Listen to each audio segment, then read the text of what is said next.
मैं मुजरिम हुआ का मुझे साथ ले लो, मैं मुजरिम हुआ का मुझे साथ ले लो, कि रास्ते में है जा बजा था निवा, कि रास्ते में है जा बजा था।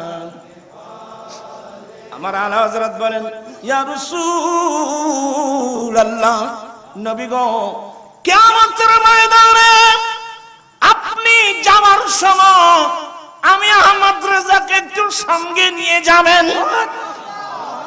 ইয়া রাসূলুল্লাহ, ইয়া হাবিবাল্লাহ, আপনি যাওয়ার সময় আমাকে একটু সঙ্গে নিয়ে যাবেন। কেন?